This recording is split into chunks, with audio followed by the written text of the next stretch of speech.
जेके Tripathi sir, अगर पाकिस्तान में बातचीत कामयाब नहीं हुई, जो जाहिर हो चुका है अब, तो क्या ये टर्की या चीन की एंट्री हो सकती है इसमें? बातचीत में ये देश शामिल हो सकते हैं, खास करके ईरान के पर्सपेक्टिव के लिहाज से?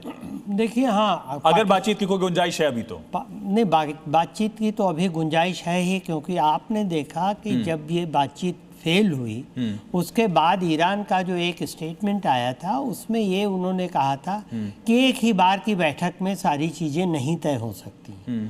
तो मतलब ईरान अभी भी ये चाह रहा है, अभी भी इस पक्ष में है कि और बैठकें हों, लेकिन अब ये बैठक पाकिस्तान में नहीं होगी, बिहाइंड द कर्टेन चल रहा होगा डिप्लोमेटिक। नहीं तो सर कहाँ होगी जहां ईरान चला जाए? ईरान को पाकिस्तान पे थोड़ा बहुत जो भी जिस वजह से भी भरोसा था, पड़ोसी देश है, मुस्लिम कंट्री है, वहां तो ईरान का डेलीगेशन चला आया, और कहाँ जा सकता है फिर इसके अलावा? ये ओमान में हो सकती है, ये यूरोप में हो सकती है। सर ओमान में ही बातचीत हो रही थी, उसके बाद हमने देखा क्या हादसा हुआ है। ओमान में भी हो सकती है, क्योंकि ओमान का कद जो है, ओमान की ईरान को अभी भी भरोसा है ओमान पर, क्योंकि ओमान में ही मस्कट में ही बातचीत के बाद ये पूरा अटैक हुआ था। हाँ, तो ईरान का कद पाकिस्तान की तुलना में कद और एक्सेप्टेबिलिटी दोनों ज़्यादा है, सॉरी ओमान का।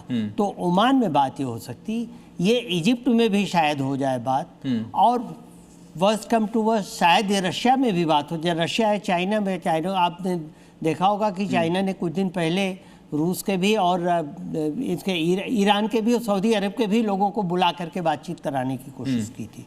तो हो सकता है वहाँ पर भी ये हो जाए, तो लेकिन अब इसमें समय लगेगा। ठीक है, और मुझे नहीं लगता कि इतनी जल्दी कोई बात हो जाए। रविंदर सर, हॉर्मुज का सॉल्यूशन क्या है? आज की तारीख में स्थिति क्या है? हॉर्मुज तो मेरे ख्याल से इस जंग के बाद एक नया सुपर वेपन पैदा हो गया है, ठीक है ना। इस जंग से पहले किसको इतना आइडिया था? आई थिंक ईरान को खुद नहीं था कि वो ऐसा वेपन बन जाएगा हॉर्मुज उसके लिए। अब ये ऐसा सुपर वेपन पैदा हो गया है, इस पे अमेरिकन और इजरायली फोर्सेस ने अटैक करी है, बॉम्बार्डिंग करी है, पर फिर भी ये काम करता रहा है। तो एक तरह से ये बैटल टेस्टेड वेपन हो गया है। तो ईरान को गिव अप नहीं करेगा। पहले ये इंटरनेशनल वाटर था, अब ईरान इस डिस्कशन में कह रहा है वो सॉवरेनिटी मांग रहा है। अब sovereignty of course America agree नहीं करेगा, दुनिया के किसी को भी एग्री नहीं करनी चाहिए, पर ईरान अब फिलहाल ऐसी स्थिति में है, वो सोचता है कि वो डिमांड कर सकता है कि मेरा इस पे सॉवरेनिटी मानी जाए, नहीं मानोगे तो मैं इसे बंद कर दूंगा। और बाय द वे, हॉर्मुज को खोलने के लिए आप जितनी मिलिट्री ताकत लगा लें उतना काम नहीं करेगी, क्योंकि मेन रीजन है जब ऐसे हालात होते हैं तो इसको वॉर जोन हो जाता है ये एरिया, और मैरीटाइम इंश्योरेंस नहीं मिलती,